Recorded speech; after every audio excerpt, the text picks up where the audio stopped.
Já estamos ao vivo no YouTube. Só um minutinho que nós já vamos iniciar.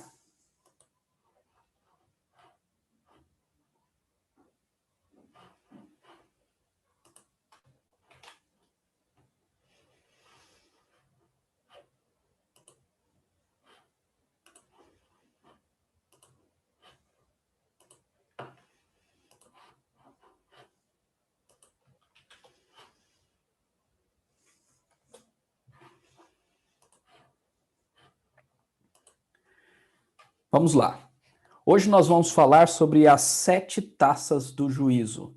E nós vamos compreender aqui o capítulo 15 e o capítulo 16 de Apocalipse, que os dois capítulos juntos compreendem a quinta visão. Então nós vamos ver hoje, em um estudo apenas, a quinta visão inteira. Nós, na quarta visão, gastamos 3 estudos. Hoje não, hoje a quinta visão nós veremos em um estudo apenas, e vocês vão ver que muito do que nós vamos estudar hoje já se foi dito, e aqui está sendo acrescentado, está sendo expandido, mas já se foi dito nas visões anteriores. Então vamos lá. Nós vamos ler primeiramente o capítulo 15, vamos explorar algumas questões. O capítulo 15 é um capítulo bem pequeno, 8 versículos apenas, e é um capítulo introdutório. Ele traz uma introdução a essa quinta visão e também traz uma introdução aos juízos, como nós estamos estudar as 7. Hoje nós vamos estudar as 7 taças do. Então vamos lá, vamos começar a caminhar. Apocalipse 15. Vi no céu outro sinal grande e maravilhoso, 7 anjos que tinham os 7 últimos flagelos, pois com estes se consumou a ira de Deus. Vi como que um mar de vidro misturado com fogo, e também os que venceram a besta, a sua imagem e o número do seu nome. Eles estavam em pé junto ao mar de vidro, tendo harpas que lhes foram dadas por Deus, e entoavam um cântico de Moisés, servo de Deus, e o cântico do Cordeiro, dizendo: grandes e admiráveis são as tuas obras, Senhor Deus Todo-Poderoso, justo e verdadeiro são os teus caminhos, ó Rei das Nações. Quem não temerá e não glorificará o teu nome, ó Senhor? Pois só tu és santo. Por isso, todas as nações virão e se prostrarão diante de ti, porque os teus atos de justiça se fizeram manifestos.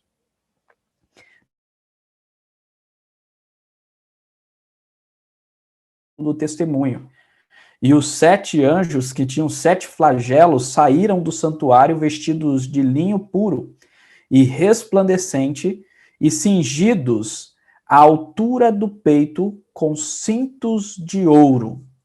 Então um dos 4 seres viventes deu aos 7 anjos 7 taças de ouro, cheias da ira de Deus, que vive para todo sempre. O santuário se encheu da fumaça da glória de Deus e do seu poder, e ninguém podia entrar no santuário enquanto não se cumprisse os 7 flagelos dos 7 anjos. Amém. Nós vamos orar. A minha internet aqui parece que está um pouquinho instável, está oscilando, e se por acaso vocês não estiverem me escutando, podem mandar mensagem. O áudio de vocês está travado, mas pode mandar aí mensagem, que eu vejo aqui a mensagem chegando, tá bom? No bate-papo aí, no chat, ok? E se por acaso travar tudo, aí vocês me ligam no celular que eu atendo aqui e paro, para que eu possa retornar aonde parou, ok? Vamos orar? Pai querido, muito obrigado a Deus por esse texto. Nos ajude a compreender as tuas verdades. Mais uma vez eu te peço que o seu Santo Espírito nos conduza e que o teu nome seja glorificado hoje e sempre, em nome de Jesus. Abençoe os meus irmãos que estão participando. Sustente todos, ó Pai, para a tua honra e glória, em nome de Jesus. Amém. Bom, nós vamos começar, como de costume, nós vamos começar recapitulando. E nós vamos recapitular trazendo um slide aqui, que talvez seja o que eu mais tenho usado em todo esse livro, em todo esse estudo do livro de Apocalipse, que é o slide das 7 divisões. Só para nós nos situarmos aqui. Então, o livro é dividido em 7 partes. Isso, se tem uma coisa que vocês vão saber quando esse curso acabar, é isso daqui. Que o livro é dividido em 7 partes e vão saber identificar essas 7 partes. O meu intuito de fazer as repetições é exatamente para que isso fixe em vossas mentes. E essas 7 partes, elas contam a mesma história, mas com acréscimo de detalhes. Nós vamos ver isso hoje, que as 7 taças do juízo, elas repetem algumas coisas das trombetas, mas de uma maneira diferente. Inclusive, há uma intensidade maior em alguns juízos em relação aos juízos das trombetas. Nós vamos ter um slide onde eu vou mostrar isso. Então, a primeira visão, segunda, eu vou passar porque vocês já decoraram. A quarta visão, nós vimos e finalizamos na semana passada, o dragão, as bestas e a ira de Deus, capítulo 14. E a quinta visão, que é a de hoje, as 7 taças do juízo, do capítulo 15, versículo 1 ao 16, 21. E na semana que vem nós vamos ver a sexta visão, a vitória de Cristo. E por fim, a sétima visão, a Jerusalém Celestial. É interessante porque alguns detalhes ele vai deixando para depois. Hoje, por exemplo, nós vamos ver um intensificar do juízo de Deus, nas 7 taças do juízo, e ele vai mencionar, por exemplo, numa das taças do juízo, a queda da Babilônia. Aí, na sexta visão, ele retoma para mostrar como se deu a queda da Babilônia. Então, ele está acrescentando detalhes. E aí, na sexta visão, ele fala da condenação da besta, da Babilônia, da meretriz, das bestas, das 2 bestas, mas não fala da condenação do dragão. Então, na última visão, ele vai retomar na condenação do dragão, só para dar ênfase, então, e detalhar como se deu a condenação do dragão. Então, é uma questão literária mesmo, que está acontecendo aqui, né? Nós temos o livro de Apocalipse, essa beleza literária maravilhosa. É isso que está acontecendo aqui. Então, vamos lá. Vamos, então, à quinta visão hoje, essa visão toda. Bom, eu já mostrei essa imagem para vocês quando nós trabalhamos a questão das trombetas. Existe um paralelo entre as trombetas e as taças. E o paralelo é este. Nas 7 trombetas nós temos a terra, aqui nós temos a menção da terra, mas o enfatizar dos homens que estavam na terra.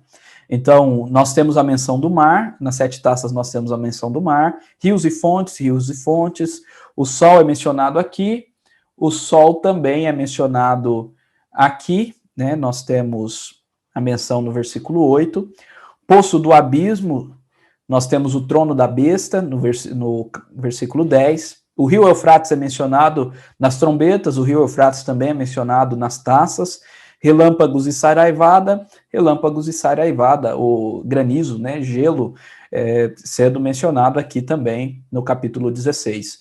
Então nós temos um paralelo, isso é muito evidente, isso é muito lógico, inclusive pelo número 7, são 7 trombetas, são 7 taças, são 7 selos, são 7 vozes, como nós vimos na semana passada. Então o número 7 nos remete a esse paralelo. Contudo, há um acréscimo, uma ênfase maior no juízo, agora aqui nas 7 taças, isso vai ficar evidente quando nós vermos cada uma das taças da ira de Deus. Aqui no capítulo 15, nós estamos voltando aqui para o capítulo 15, as taças vão aparecer apenas no capítulo 16, no capítulo 15 nós temos uma introdução, nós temos um prelúdio do que vai acontecer no capítulo 16. Então, aqui no capítulo 15, nós temos um retorno ao início. E aqui nós temos uma expressão que aparece lá no capítulo 12, versículo 1, quando também houve um retorno no início. Vi no céu outro sinal. Então, ele vê uma outra coisa, ele vê um outro sinal. Da mesma forma, então, que iniciou a quarta visão, vi no céu outro sinal, agora se inicia essa quinta visão. Vi no céu outro sinal grande e maravilhoso. Então ele está começando a ter uma nova visão, é isso que ele está se referindo aqui. Então isso nos remete ao início que teve a visão, a quarta visão, a visão anterior, e a esse início não necessariamente ao futuro, mas ao passado. E aqui nós vamos ver que ele vai retomar o passado para depois falar sobre o juízo futuro de Deus.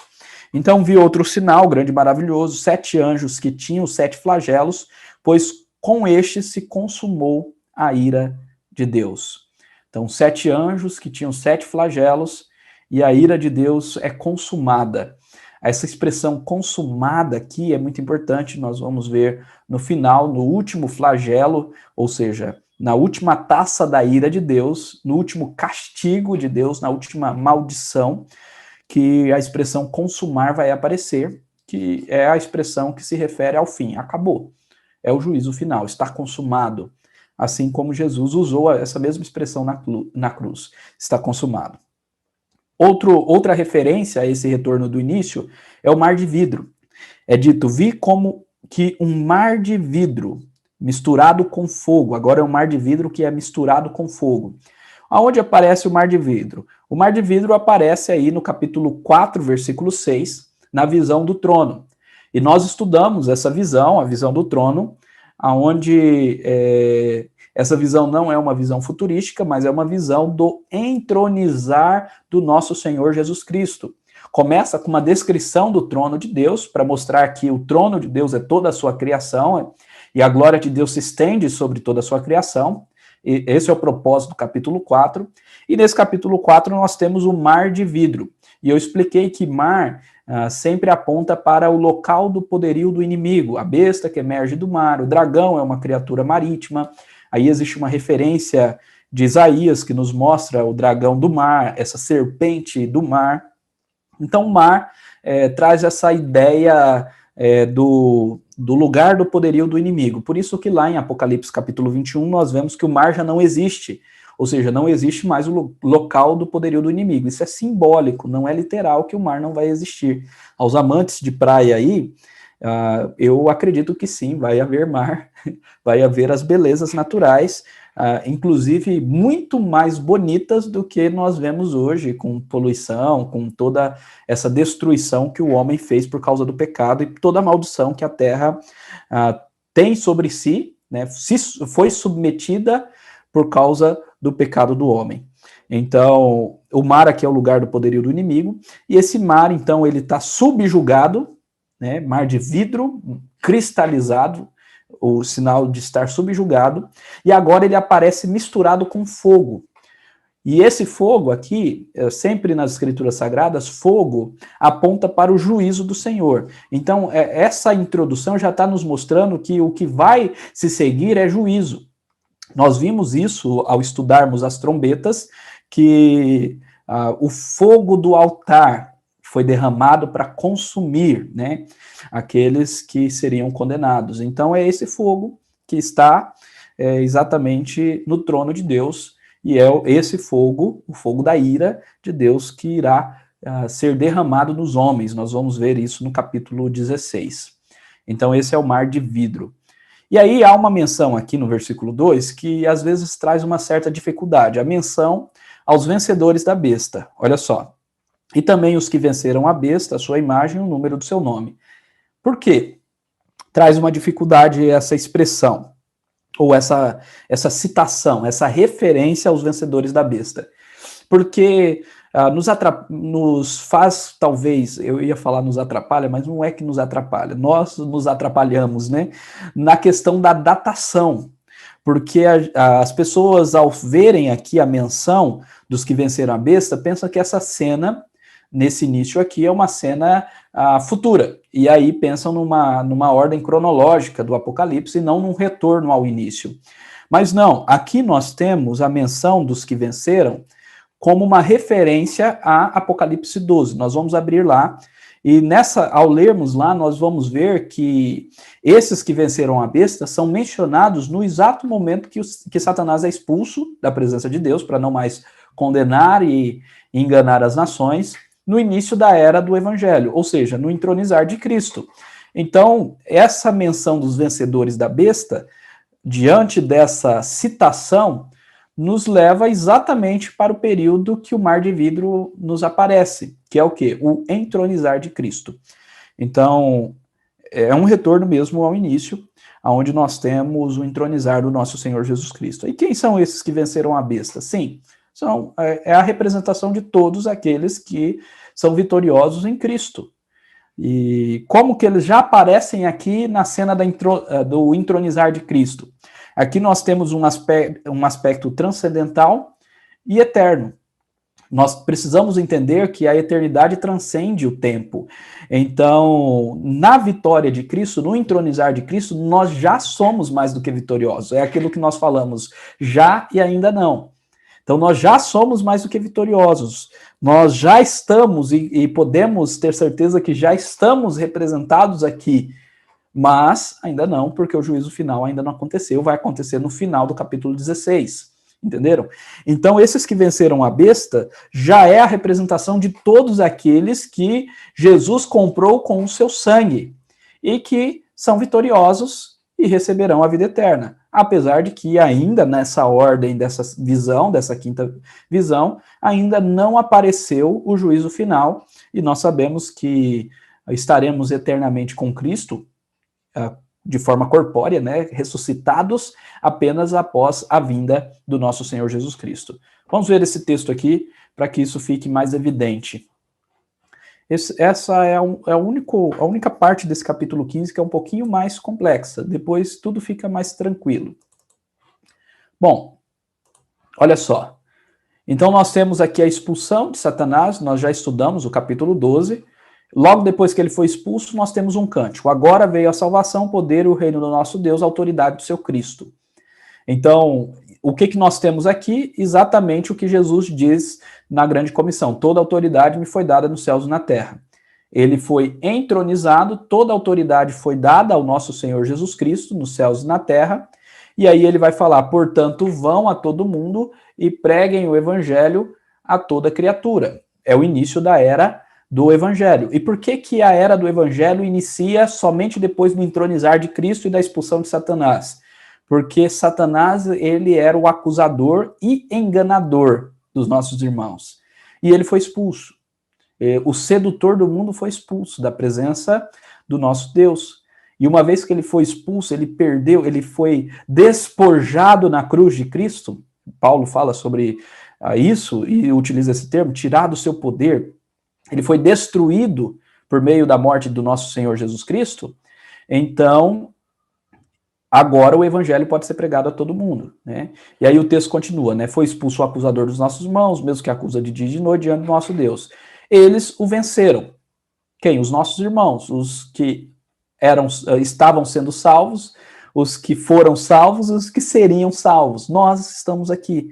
Então, nós vencemos por quê? Por causa do sangue do Cordeiro. Por causa da palavra do testemunho que deram, e mesmo diante da morte não amaram a própria vida. E aí aqui é um versículo central, sempre tenho falado, porque aponta para o propósito de Apocalipse, que é manter o testemunho fiel. Então nós vencemos por causa do sangue do Cordeiro, porque Cristo nos comprou. E no sangue do Cordeiro, algo do passado, olha, tá nos lembrando algo que já aconteceu, a morte na cruz. Por causa da morte na cruz, nós já somos mais do que vitoriosos. Então, aqui, mais uma vez, né, vamos lá, esses vencedores da besta, que aparecem aqui no versículo 2, eles são os que venceram, estão vencendo e vencerão por meio do sangue do Cordeiro. Somos todos nós.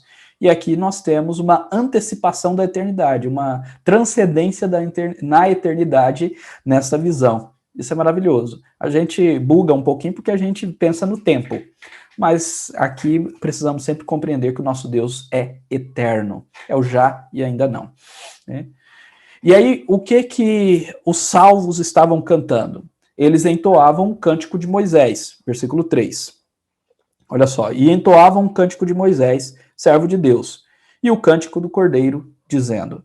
Então, eles fizeram aqui um casamento de dois cânticos, né? O cântico de Moisés E normalmente, quando se pensa em Cântico de Moisés, nós já pensamos em Êxodo capítulo 15, versículo 1. Por quê? Porque lá em Êxodo 15, 1, Moisés compôs um cântico louvando a Deus pela libertação, pela vitória, pela forma poderosa e maravilhosa que Deus derramou seus juízos sobre o Egito e a forma maravilhosa e graciosa que Deus libertou o seu povo na Páscoa, também por meio do juízo, a morte dos primogênitos, e libertou o seu povo para que esse povo fosse adorar a Deus e firmasse aliança com o Senhor. Então é isso que nós temos em Êxodo 15, versículo 1. Moisés, logicamente, escreveu outros cânticos, como, por exemplo, o Salmo 90, é um salmo de Moisés. Mas aqui nós temos esse retorno a esse cântico de Êxodo 15, versículo 1. E sabendo que Moisés também foi o escritor de Deuteronômio, nós temos lá em Deuteronômio 32, 4, um referir-se a esse cântico de Moisés e um exaltar dos juízos de Deus. E parece aqui que a linguagem de Deuteronômio 32, 4 é muito parecida com a linguagem desse cântico que os salvos estavam cantando, que é essa mistura do cântico de Moisés com o cântico do Cordeiro. Então, de fato, está mencionando algo aqui do Antigo Testamento, algo da Torá, dos livros que foram escritos por Moisés. Deixa eu abrir lá em Deuteronômio 32. Êxodo 15, depois vocês podem ler. E eu quero dar ênfase aqui em Êxodo 32 por causa dos termos, porque os termos são muito semelhantes. Eu deixei aberto aqui também. Então, olha lá. Eis a rocha, suas obras são perfeitas, porque todos os seus caminhos são juízo. Deus é fidelidade, nele não há injustiça, é justo e reto. Então, olha só, isso daqui vai aparecer agora no cântico que estava sendo cantado. O fato dos caminhos serem retos, serem justos, e no fato de Deus não haver injustiça e ele ser justo e reto. É muito legal isso daqui, porque o cântico que eles estavam cantando, né, o cântico de Moisés e o cântico do Cordeiro, é um cântico que está adorando e louvando a Deus pelas suas obras admiráveis, mas especialmente pelo juízo. Então esse cântico está introduzindo, é de fato um prelúdio, ele está introduzindo o que vai vir depois, os juízos. E são juízos duros. O capítulo 16 é um dos capítulos mais duros, mais fortes de todo o livro de Apocalipse, porque são as 7 taças da ira de Deus. Então são capítulos, é um capítulo muito forte, muito cheio de flagelos, catástrofes, mortes. A ira de Deus é derramada ali, de fato. Agora, o que esse cântico está nos mostrando, e no próprio capítulo 16 há um retornar desse cântico, é que Deus é justo em tudo isso. Que ao se irar, ele não se ira como nós nos iramos, mas ele se ira com justiça. Porque ele está condenando o ímpio, condenando aquele que não se rendeu a ele, que não se arrependeu dos seus pecados. É isso que o texto está dizendo, olha só. Grande e admiráveis são as suas obras, Senhor Deus Todo-Poderoso. Justos e verdadeiros são os teus caminhos. Viram? Parece que aqui é uma referência tanto ao Salmo 45, claro, mas também a Deuteronômio 32. Então, há uma linguagem, há uma terminologia muito parecida. Então, justos e verdadeiros são os teus caminhos, ó Rei das nações. Quem não temerá e não glorificará o Senhor? O teu nome, ó Senhor, pois só tu és santo. Por isso, todas as nações virão e se prostrarão diante de ti, porque os teus atos de justiça se fizeram manifestos. A gente canta esse cântico, temos uma música, uma harmonia, uma melodia muito bonita para cantar esse cântico nas nossas igrejas. Mas, às vezes, nós cantamos sem entender o que significa. Estamos cantando, ó Rei das Nações, justos são os teus caminhos, seus atos de justiça se fizeram manifestos. E a gente não tem em mente que esse cântico está se referindo a fogo caindo na terra. A destruição, a castigo, a juízo final. É a isso que esse cântico está dizendo. Então, quando nós estamos cantando, nós estamos dizendo, Deus é justo, mesmo condenando o ímpio, né? Ou melhor, condena, ele é justo porque ele condena o ímpio, né? Vamos tirar o mesmo aqui, porque pareceu muito pós-moderno aí, as pessoas acham que amor não combina com justiça. E o ponto é que sem justiça não existe amor, né? Se você ama algo, você vai querer ser justo com aquilo que você ama. Então, sem justiça não existe amor, né? Essa falácia pós-moderna. E o que nós temos, então, aqui nesse cântico? Primeiramente, é uma ênfase no entronizar, né? Ó Rei das Nações, e exatamente é a isso que se retorna o capítulo 15. Ele traz o entronizar de Cristo de novo às nossas mentes. Então, essa ênfase no entronizar. Também há ênfase na propagação do evangelho às nações, né? Quem não temerá, quem não glorificará o teu nome, pois as nações virão e se prostrarão diante de ti. Claro que aqui está falando de maneira genérica, não está dizendo que todo mundo vai se prostrar e se converter. Claro, todos irão se prostrar, mas alguns sem arrependimento, alguns vão se prostrar em lamento. Então, alguns não temerão, alguns não temerão no sentido salvífico, não glorificarão no sentido salvífico, vão ficar com temor por causa do juízo, mas glorificar e receber a salvação, não. Então, essa pergunta, quem não te temerá e glorificará, vai ser respondida no capítulo 16. Nós vamos ver que alguns não glorificarão no sentido verdadeiro, irão temer o juízo, tá? Aí sim, todos temerão o juízo. Mas glorificar no sentido salvífico, não. Só os santos, né? Agora, quando é dito aqui que todas as nações virão, essa ênfase da propagação do evangelho em todas as nações. Então, a ideia é que de todas as nações, Deus tem salvado pessoas, indivíduos, não é todas as nações literalmente, mas é de todas as nações. Então, é uma ênfase genérica, ok? A pergunta, né, quem não temerá, já expliquei, vai ser respondida aí no capítulo 16. E por fim, esse capítulo 15, ele encerra com a glória de Deus no derramamento do seu juízo sobre o mundo. E aqui há uma carga descritiva do Antigo Testamento, é uma referência ao Antigo Testamento. Nós vimos na menção das trombetas, dos selos, né, a menção de Êxodo 19, dos trovões e tudo mais. Aqui agora nós temos a menção do santuário de Deus, uma referência tanto a 2 Crônicas 5, 13 a 14, quando o templo foi finalizado e uma nuvem, uma fumaça tomou o templo e o templo ficou tomado da glória de Deus. Da mesma forma, quando o tabernáculo foi finalizado, a mesma coisa aconteceu. Então há uma repetição no tabernáculo e no templo, né? Primeiro no tabernáculo, depois no templo. E aqui há essa referência. Olha só, depois dessas coisas, olhei e abriu-se no céu o santuário do tabernáculo do testemunho. É uma referência exatamente ao tabernáculo do Antigo Testamento, que aparece em Números, Êxodo e por aí vai.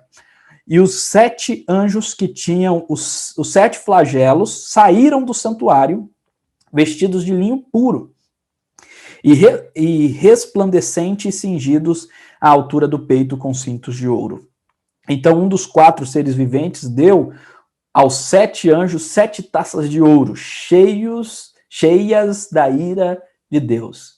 Olha só, esses anjos, que são demonstrados aqui de maneira gloriosa e pura e santa, né, vestidos de linho puro, resplandecente e cingidos à altura de peito com cintos de ouro, né, e aí a ira de Deus é dada a eles, taças da ira, né. Olhem que quando Jesus vai para a cruz, ele exatamente pede para o Pai passar dele o cálice, passe de mim esse cálice. Cálice do quê? Cálice da ira. Então, tudo que nós vamos ver aqui, Jesus tomou em nosso lugar. E agora é derramado sobre aqueles que não creram em Jesus, que não se arrependeram dos seus pecados. Então, essas taças cheias da ira de Deus. Lembrem-se do lagar, nós vimos na aula passada, do lagar da ira. Então, esse vinho sem mistura, do furor do Senhor. Então, a taça cheia da ira de Deus, ou 7 taças cheias da ira de Deus, que vive para todo sempre. O santuário se encheu de fumaça. Essa referência do Antigo Testamento que eu já citei. Da glória de Deus e do seu poder. E ninguém podia entrar no santuário enquanto não se cumprissem os 7 flagelos dos 7 anjos. Então vamos lá. Apocalipse 16 agora. Eu vou ler todo o texto, um pouquinho grandinho, eu sei, mas eu vou ler que vai ficar mais fácil depois para a gente meditar. Ouvi uma voz forte vinda do santuário dizendo aos 7 anjos: vão e derramem sobre a terra as 7 taças da ira de Deus. Então a voz forte, né, vinda do santuário, é a voz do rei que está ordenando. O primeiro anjo foi e derramou a sua taça sobre a terra, e apareceram úlceras malignas e dolorosas nas pessoas que tinham a marca da besta e adoravam a sua imagem. O segundo anjo derramou a sua taça no mar, o mar se transformou em sangue, como de um morto, e morreu todo ser vivo que havia no mar. O terceiro anjo derramou a sua taça nos rios e nas fontes de água, e eles se transformaram em sangue. Observe que há um paralelo também com as pragas do Egito. Sangue, depois nós vamos ver rãs. Então há um paralelo aqui, há um diálogo sim com o Antigo Testamento nessas questões. Então ouvi o anjo das águas dizendo: tu és justo. Olha, uma referência ao cântico que acabamos de ver. Tu que és e que eras o santo, pois julgaste estas coisas. Porque derramaram sangue de santos e de profetas, também lhes deste sangue para beber. É o que merecem. Ouvi uma voz do altar que dizia: certamente, ó Senhor Deus Todo-Poderoso, verdadeiros e justos são os teus juízos. Uau! O quarto anjo derramou a sua taça sobre o sol, ele foi dado queimar a humanidade com fogo. O fogo aí, aparecendo. As pessoas se queimaram com o intenso calor e blasfemaram contra o nome de Deus, que tem autoridade sobre esses flagelos. Então é Deus que tem autoridade sobre os flagelos, não vem de outro. João está deixando claro, vem de Deus, é a ira de Deus. Porém, não se arrependeram, por isso que estão sendo castigados, para darem glória a Deus. Então, quem não te glorificará? Esses camaradas aqui. O texto está sendo respondido. O quinto anjo derramou a sua taça sobre o trono da besta. O reino da besta ficou em trevas, e as pessoas mordiam a língua por causa da dor que sentiam. E blasfemavam contra Deus. Eles estão sendo castigados e a blasfêmia aumenta. Olha só, contra Deus do céu, por causa das angústias, das úlceras que sofriam. Porém, não se arrependeram de suas obras. O sexto anjo derramou a sua taça sobre o grande rio Eufrates. As águas do rio secaram, para que se preparassem o caminho dos reis que vêm do Oriente. Então vi sair da boca do dragão, da boca da besta e da boca do falso profeta 3 espíritos imundos, semelhantes a rãs. São espíritos de demônios, operadores de sinais, e se dirigem aos reis do mundo inteiro, a fim de ajuntá-los para a batalha do grande dia, do Deus Todo-Poderoso. Então, dia com D maiúsculo é o dia do juízo final. Eis que venho como vem o ladrão. Agora falando, Jesus toma a voz em primeira pessoa, né? Eis que venho como vem um ladrão. Bem-aventurado aquele que vigia e guarda suas vestes, para que não ande nu e não se veja a sua vergonha.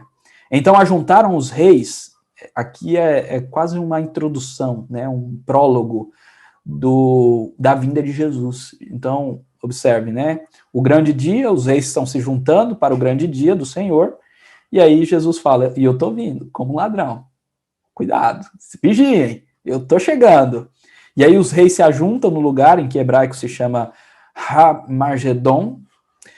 Então o sétimo anjo derramou a sua taça pelo ar, e aí chegou o juízo final. E uma voz forte saiu do santuário do lado do trono, dizendo, está consumado. Tetelestai. É o juízo final. E sobrevieram relâmpagos, vozes e trovões, e correu um grande terremoto, como nunca houve igual desde que há gente sobre a terra. Tal foi o terremoto, forte e grande. E a grande cidade, Babilônia, se dividiu em 3 partes, e caíram as cidades das nações. E Deus se lembrou da grande Babilônia para dar-lhe o cálice do vinho do furor da sua ira. E todas as ilhas fugiram, e os montes não foram achados. Também desabou do céu sobre as pessoas uma grande chuva de granizo, com pedras. Aqui é a saraivada que aparece lá naquele slide. Então, saraivada é granizo. com pedras que pesavam mais de 30 quilos. Olha que pedras pesadas. E por causa do flagelo da chuva de pedras, as pessoas blasfemaram contra Deus, porque esse flagelo do granizo era terrível. E aqui encerra o capítulo 16 dessa forma, mas aqui nós temos a figura, assim, do juízo final, que vai ser recapitulado e esclarecido, aumentado nas próximas cenas, nas próximas visões. Então, rapidamente aqui, as 7 taças, né? Ide e derramai pela terra 7 taças da cólera de Deus. Aqui nós temos o ide, né? O mesmo ide que aparece lá na grande comissão. Vão e derramem pela terra 7 taças. O que nos remete isso? Que o período, a era do evangelho acabou. Então, o capítulo 15 nos mostrou que ainda havia a era do evangelho. Jesus foi entronizado, Satanás foi preso, o evangelho estava sendo pregado a todas as nações, muitos virão para louvar ao Senhor. Mas aqui, quando Deus então dá a ordem do juízo, né, até anteriormente nós vimos que o santuário foi fechado para que ninguém mais entre, então acabou a era da pregação do evangelho, porque agora chegou o juízo final, porque chegou o momento da justiça ser derramada. E aí ele não fala agora à igreja, mas ele fala aos anjos: vão e derramem. Então a igreja, vão e preguem, façam discípulos. Agora os anjos, ele fala: vão e derramem as taças da cólera de Deus sobre todo mundo. E aí nós temos a primeira taça, o castigo sobre os adoradores da besta, no versículo 2. Na primeira trombeta, nós vemos o castigo sobre a própria terra, a vegetação e tudo mais. Aqui não. Aqui esse castigo é derramado na terra, mas os adoradores da besta que sofrem, porque a pele dele, as peles deles ficam cheias de úlceras. Então é esse castigo que acontece aqui. Observe que há um aumento, uma intensidade maior nos castigos. Eu não vou destacar tudo aqui, senão os 2 próximos slides não tem motivo. Então, só para vocês entenderem que há sim um aumento. A segunda taça, o castigo sobre o mar, e toda criatura morreu. Tudo isso, de fato, é simbólico, mas há um ar de literalidade nesse simbolismo aqui. Porque o juízo vai ser juízo mesmo terrível. Por quê? Porque a ira de Deus está sendo derramada e a ofensa que nós fizemos contra Deus é uma ofensa infinita, é uma ofensa contra a glória dele, contra a santidade do seu povo.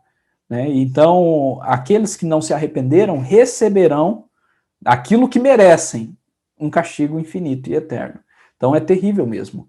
A ideia do fogo sendo derramado, sempre quando Jesus fala do castigo final, ele se refere a fogo. Isso Jesus mesmo falando e retratado aí nos evangelhos. As pessoas falam, Jesus não fala sobre juízo, é só amor. Nunca leram os evangelhos, porque se lessem, a grande parte dos ensinamentos de Jesus é sobre fogo, juízo, ranger de dentes.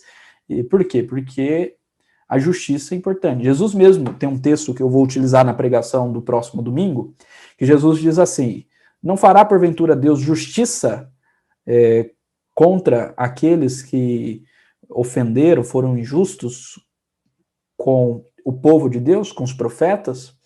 Será que Deus não vai fazer justiça? Jesus, ele faz uma pergunta retórica. É claro que sim, Deus é justo. E é isso que nós temos aqui. Castigo sobre os rios, as fontes das águas, versículo 4, se tornaram em sangue. E aí nós temos o cântico exaltando os juízos justos de Deus. Nós já vimos esse cântico, mas deixa eu reler esse cântico aqui. Então, ouvi o anjo da água, né, o anjo que jogou a taça da ira de Deus na água, dizendo: tu és justo. Olha só, tudo que Deus está fazendo é justo. Deus não é injusto. Ele está aplicando a sua ira, sua justiça. A ira de Deus é justiça. Então tu és justo. Tu que eras o santo, pois julgastes essas coisas. Porque derramaram sangue dos santos e dos profetas. Então, olha, Deus ama, sim, ama os seus santos, que é toda a igreja, os seus profetas, que são aqueles que propagam a palavra de Deus a todo mundo. Deus os ama. E Deus está aqui julgando aqueles que perseguiram os santos e os profetas, aqueles que os mataram. Então é isso que Deus está fazendo, porque Deus os ama, ele está sendo justo. Olha só, a justiça por causa do amor. Então, porque derramaram o sangue de santos e de profetas, e também lhes deste sangue para beber. É o que merecem. Então, a ênfase desse cântico é que eles merecem o juízo. Entendam, o que nós merecemos é juízo. Às vezes a gente canta, né? Restitui o que se perdeu, eu quero de volta o que é meu, né, o que eu mereço, eu quero o Senhor não está me dando o que eu mereço. Por causa do nosso pecado, da ofensa que nós fizemos contra Deus, o que merecemos é castigo. Misericórdia é quando Deus não nos dá o que merecemos. Ele tem misericórdia e nos dá a salvação. Claro que a salvação vem àqueles que se arrependeram. Esses aqui não se arrependeram, e o texto deixa claro isso. Então ouvi uma voz do altar que dizia, e aí uma referência agora, no versículo 7, ao cântico do capítulo anterior. Certamente, ó Senhor Deus Todo-Poderoso, verdadeiros e justos são os teus juízos. Então, os juízos de Deus, a justiça, a condenação que Deus está derramando, é uma condenação justa e é uma condenação verdadeira. Deus não é homem para mentir. Ele sabe o que está fazendo, porque ele conhece todas as coisas. Uau, que texto forte, mas fantástico. Eu sei que é duro, mas é um texto extraordinário. Então, olha só, a quarta taça, nós temos agora o castigo de fogo e calor. Parece que esse cântico ele já está antecipando os julgamentos mais duros que vão vir agora, né? Como, por exemplo, esse julgamento do fogo, né? A quarta taça é derramada no sol e o sol queima a humanidade com fogo. E vamos lembrar que sempre o juízo final é descrito como fogo. E esse mundo vai ser destruído com fogo. A ideia aqui é semelhante à ideia da fênix, né? Se queima para renascer, né? Morre se queimando para ressurgir. Então Deus vai queimar, vai purificar, vai destruir com fogo, e nessa destruição com fogo, nessa purificação, ele vai fazer novos céus e nova terra, renovados, santificados para a sua habitação. Então o fogo vai ser necessário porque Deus vai morar aqui. Deus não mora aqui nesse mundo amaldiçoado porque é amaldiçoado, porque ele está marcado pelo pecado. E Deus é santo, Deus não se mistura com o pecado. Então o fogo tem que passar primeiro para então Deus habitar aqui. E a palavra do Senhor diz que o nosso próprio Deus é fogo consumidor. Por isso que é horrível coisa é cair na mão do Deus vivo. Olha que coisa. Então, são castigados com fogo, mas as pessoas continuam com seus corações epidermidos, endurecidos. Olha só, as pessoas se queimaram com intenso calor e blasfemaram contra o nome de Deus. Então, blasfemaram, falaram mal de Deus, insultaram o seu nome, jogaram o seu nome na lama, que tem autoridade sobre os flagelos. Então, os flagelos vêm de Deus. Porém, não se arrependeram para dar glória a Deus. Foi negada a essas pessoas o arrependimento. Elas não se arrependeram e por isso estão sendo castigadas, por causa da falta do arrependimento. Então, hoje nas pregações modernas, nessa teologia coaching, nós não temos mais a palavra arrependimento. As pessoas acham que não precisam se arrepender dos seus pecados, que na verdade Deus que tem que se submeter a elas, e não elas que se submetem a Deus, pedindo misericórdia. Deus é como se fosse um empregado das pessoas. E o texto não está nos mostrando isso. Está nos mostrando que Deus é Deus, e nós somos pecadores miseráveis que precisamos clamar a misericórdia do Senhor por meio do verdadeiro arrependimento e da fé. É nós que precisamos de Deus, não é Deus que precisa de nós. Isso é muito forte.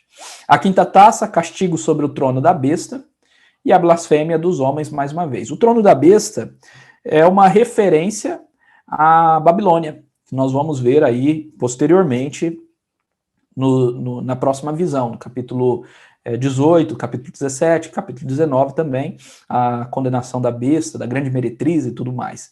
Então, o trono da besta. Nós vimos o trono de Satanás, que é uma referência aos templos pagãos pagãos, esse termo é difícil, né? Que eram os templos de adoração ao imperador daquela época. Então, as pessoas, e nós lembramos aí que a marca da besta é exatamente a idolatria ao imperador, e as pessoas ali, os crentes da Ásia Menor, eles estavam sendo tentados a se submeterem a essa adoração para não sofrerem pobreza.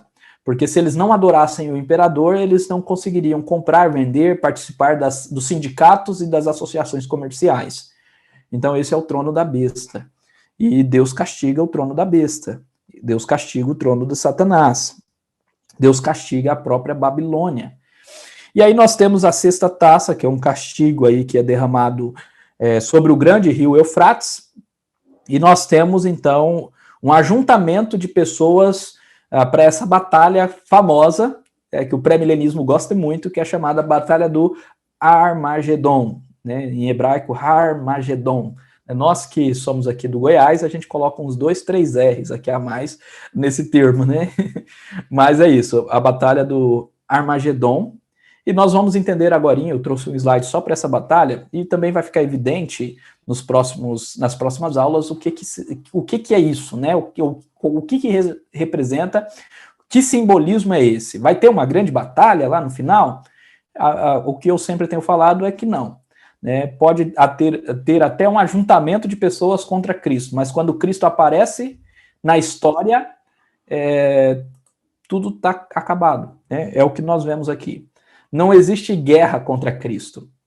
Contra o povo de Deus, até que sim, pode existir guerras, violências, perseguições e tudo mais. Mas contra Cristo não existe. Quando Cristo aparece na história, no grande e terrível dia do julgamento, acabou. Os homens podem se reunir contra ele, o que for. É o final. Acabou. Eles vão se prostrar, eles vão se lamentar, porque chegou o juízo final, não tem mais o que fazer. Então aqui não significa que vai ter uma batalha épica, todo mundo com lança, parecendo aquela guerra de Alexandre o Grande conquistando a Pérsia, e os cavalos brancos indo e voltando, batendo nas lanças, Crônicas de Nárnia aí lutando, os narnianos lutando com os telmarinos, e por aí vai, aí chega o leão e ruge nessas batalhas épicas. Nada disso. Simplesmente está apontando o Armagedon para a rebelião de toda a humanidade contra Cristo, e Cristo simplesmente volta e acaba com isso. É isso. E aí, a sétima taça, o juízo final. Está feito, está consumado. É a referência do juízo final. Ok? Vamos caminhar aqui mais umas coisinhas para a gente encerrar.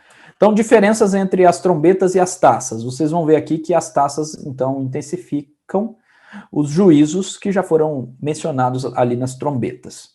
A primeira cena da trombeta, a terra é afetada, mas não as pessoas. Mas a primeira cena da taça, as pessoas sofrem feridas ulcerosas. Então há um aumento aqui. A segunda trombeta envolve apenas 1/3 do mar e suas criaturas, enquanto o derramamento da segunda taça causa a morte de todos os seres viventes no mar. A ênfase bem maior aqui no juízo. A terceira trombeta é uma advertência, enquanto a terceira taça é o julgamento de Deus, condenação do Senhor. A quarta trombeta desencadeia uma escuridão parcial, mas o resultado do derramamento da quarta taça é que as pessoas são queimadas pelo sol. Então, uma tem escuridão, outra o sol queima as pessoas com fogo. Viram? O que nós temos aqui? Nós temos a ênfase no juízo final, a ênfase escatológica no juízo final sendo aumentada, né? É um progresso nessa ênfase. A quinta trombeta liberta os exércitos de anjos do mal que torturam as pessoas que não têm o selo de Deus na testa. Nós vemos isso, até uma cena engraçada de cavalos e gafanhotos e tudo mais. Voltem lá para a aula para vocês verem. E a quinta taça, então, ocasionou as trevas no reino de Satanás e o sofrimento às pessoas que o amaldiçoam, ou melhor, e o sofrimento às pessoas que amaldiçoam a Deus ou amaldiçoaram a Deus. Então é isso que nós temos na quinta trombeta, sem contar, né, a destruição e a queda da Babilônia, que vai ser melhor descrita na próxima visão. Então João vai retomar na próxima visão. o que João está fazendo aqui? João está dando uma aula muito bem dada, um curso muito bem dado, ele está recapitulando várias vezes. Eu tive uma professora que era mais ou menos assim. Ela gastava o início de cada aula recapitulando a aula anterior. E no próximo momento ela dava uma nova aula, mas aí essa nova aula ela iria recapitular totalmente na aula seguinte. Então, se você perdesse uma aula, você conseguiria acompanhar tranquilamente o curso, porque ela iria recapitular tudo que foi dito anteriormente. E dessa forma, o conteúdo ficava muito claro para os estudantes e nós compreendíamos muito bem o que ela estava ensinando. É isso que o João está fazendo, está recapitulando várias vezes, como eu fiz lá com as 7 divisões, até que isso se torne algo totalmente consciente, né? A sexta trombeta, então, traz a morte do terço da raça humana em guerras, enquanto no cenário da sexta taça, essa guerra envolve os reis de todo mundo. Então, os reis de todo mundo se reúnem para guerrear contra o Cordeiro e o povo de Deus, né? Então, aqui aponta para quê? Para a apostasia mundial. E para também o fim da raça humana, né? A raça humana chegando no seu pior estado de guerras e tudo mais. E a sétima trombeta e a sétima taça são quase idênticas, exceto que na cena da taça, as palavras "está feito" soam do trono para indicar finalidade. Então, quase idênticas, inclusive a saraivada, as expressões de trovões e tudo mais, remetendo lá a Êxodo 19. Então, são quase idênticas, exceto a expressão "está finalizado", está consumado, que aparece na sétima taça para dizer acabou. Esse é o juízo final, esse é o fim. E aí o que vem depois? Se acabou aqui, o que vem a partir do capítulo 17? Que juiz é esse que vai vir a partir do capítulo 17 se acabou aqui? É uma repetição. Se nós não entendemos que é uma repetição, não tem lógica. Como que o mundo vai ser acabado, julgado tantas vezes, como está aparecendo aqui no Apocalipse?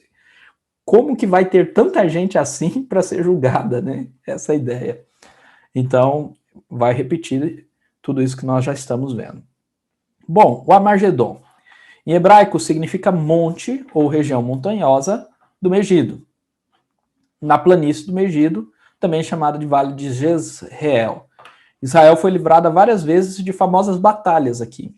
Então, a utilização da expressão Amargedon, né, depois nós vamos ver a utilização de outra expressão, Gog e Magog, que se refere ao mesmo período aqui.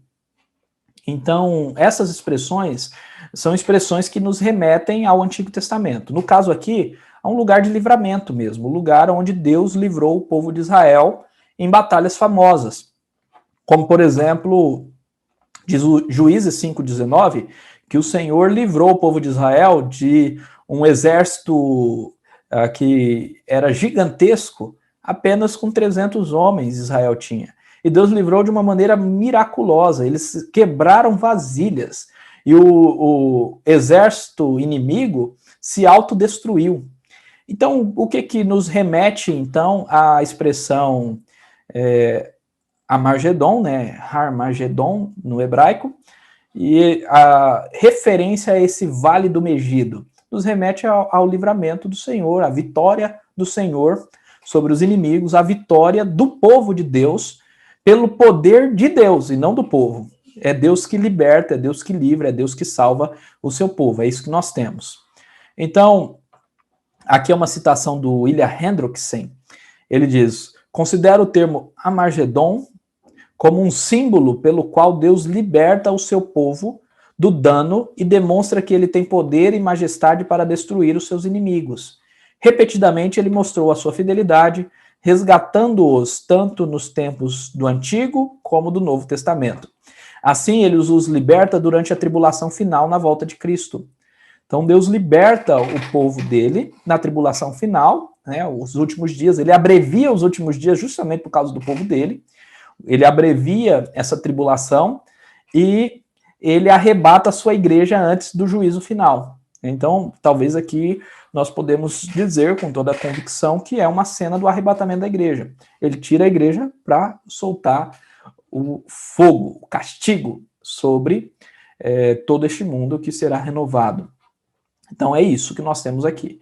Não estou dizendo que o arrebatamento vai ser antes da tribulação, como os pré-milenistas, pré-tribulacionistas e por aí vai. Nada disso. Não estou caindo nessas vertentes interpretativas. Nós já vimos que o arrebatamento acontecerá no dia da vinda de Jesus. Jesus tocou a trombeta, os mortos ressuscitam, depois os vivos serão arrebatados nas nuvens, não é um sumiço de pessoas, e depois haverá o grande julgamento. E aí, novos céus e nova terra. Nós já vimos isso várias vezes.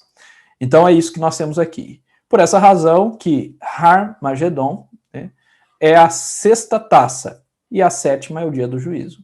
Então há uma conexão aqui, é conectado. Né?